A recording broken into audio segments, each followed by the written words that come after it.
गावातील एक अंत्यविधी आटपून दुसऱ्या अंत्यविधीसाठी दुचाकीवरून जात असलेल्या दोघांवर काळाने घाला घातला. ट्रक आणि दुचाकीची समोरासमोर झालेल्या धडकेत दुचाकीवरील दोघांचा जागीच मृत्यू झाला. भोकर उमरी मार्गावरील मोघाळी पाटीजवळ हा भीषण अपघात घडला. संजय बाबाराव जाधव वय 44 आणि शामराव पुंडलिक मिरासे वय 55 अशी मृतांची नावं आहेत. या घटनेने एकच खळबळ उडाली आहे. मृतक संजय जाधव आणि शामराव मिरासे हे भोकर तालुक्यातील हाडोळी येथील रहिवासी आहेत.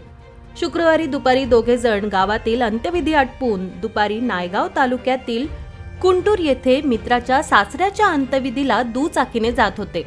भोकर उमरी मार्गावरून जात असताना हा भीषण अपघात घडला. मोघाळी पाटीजवळ येताच समोरून भरधाव वेगाने येत असलेल्या ट्रकने दुचाकीला धडक दिली. अपघात एवढा भीषण होता की ट्रकच्या धडकेने दोघं जण फरफटत गेले आणि जागीच मृत्यू झाला. घटनेची माहिती मिळताच भोकर पोलिसांनी घटनास्थळी धाव घेतली. दरम्यान अपघातानंतर ट्रक चालक पळून जाण्याचा प्रयत्न करत होता. मात्र घटनास्थळी धाव घेतलेल्या गावकऱ्यांनी चालकाला पकडून पोलिसांच्या स्वाधीन केलं.